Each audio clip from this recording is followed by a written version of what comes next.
మన దగ్గరికి ఒక పేషెంట్ వచ్చారు.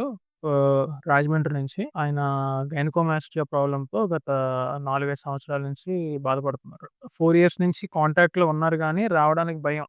ఏమైపోతదా? నాకేమైనా ఇష్యూ అవుతదా? సర్జరీ చేయించుకుంటే హార్ట్‌కి ఏమైనా ప్రాబ్లమ్ వస్తదా ఏంటి అని. సో, ఈరోజు ఆయనకి సర్జరీ చేస్తున్నాం. సో, ఈ ప్రాబ్లమ్ ఆయనకి ఎప్పటినుంచి ఉంది ఏంటి అని ఆయన మాటల్లోనే విందాం ఒకసారి. ఎప్పటి నుంచి ఉంది ప్రాబ్లమ్ వచ్చి? ఈ ప్రాబ్లమ్ వచ్చేసి నాకు 4 ఇయర్స్ నుంచి ఉంది. ఉందండి. సో, మీకెలా అంటే ఎప్పుడు ఈ ప్రాబ్లమ్ ఉంది అని తెలుసు?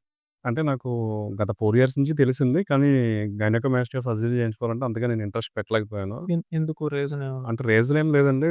సమ్ ప్రాబ్లమ్స్ ఏమైనా ప్రాబ్లమ్ అవుతదేమో అని చెప్పేసి తర్వాత నాకు తెలిసింది మామూలుగా ఎన్ని ఎక్సర్‌సైజ్‌లు చేసినా, హ్మ్. ఎంత వర్కౌట్ చేసినా అది క్లియర్ అవ్వదు. కేవలం ఇది సర్జరీతోనే కంప్లీట్ అవుతదని చెప్పేసి నేను తెలుసుకొని ఇక్కడికి రావడం జరిగింది. సో, చాలా మందికి అపోహ ఉంటది. ఇలాగా జిమ్స్‌కి చాలా మందెళ్తారు ఈ ప్రాబ్లమ్ ఉంది అని. బట్ ఎంత చేసినా జిమ్ము ఇది అవ్వదు. ఎందుకంటే ఈ ప్రాబ్లమ్ ఈస్ట్రోజన్ అనే ఒక హార్మోన్ ఉంటది మన బాడీలో. ఆ హార్మోన్ వల్ల ఈ ఇష్యూ వస్తది. సో, అది హయ్యర్ మోతాదులో ఉండడం వల్ల ఈ ప్రాబ్లమ్ వస్తది. అండ్ చాలా మంది దీనివల్ల ఎఫెక్ట్ అవుతున్న వాళ్ళు గూడా ఉన్నారు. అవునండి. సో, ప్రతి 10 మందిలో నలుగురికి ఈ ప్రాబ్లమ్ ఉంటది. ఖచ్చితంగా ఒక 100 మెంబర్స్‌కి 10 మెంబర్స్ అయితే ఈ ప్రాబ్లమ్ వల్ల సఫర్ అవుతున్నారు. ఓకే.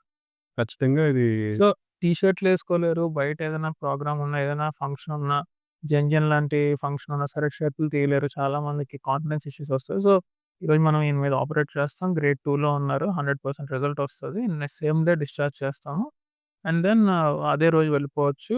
అండ్ 1 వీక్ మెడిసిన్స్ వాడిన తర్వాత ఇంక లైఫ్ లాంగ్ మళ్ళా ఈ ప్రాబ్లమ్ రాదు. That is our guarantee to our audience. So, ఎవరికైనా ఈ ప్రాబ్లమ్ ఉంటే మమ్మల్ని సంప్రదించగలరు. ఈ కింద నంబర్‌కి. నేను డాక్టర్ విజెస్ సంబంధించి నేను దీని గురించి క్లియర్‌గా అంతా తెలుసుకొనే నేను ఇక్కడికి రీచ్ అవ్వడం జరిగిందండి. ఒక 2 ఇయర్స్ నుంచి కూడా నేను వీళ్ళతో కాంటాక్ట్‌లో ఉన్నాను. కాకపోతే అప్పుడు రాలేకపోయాను.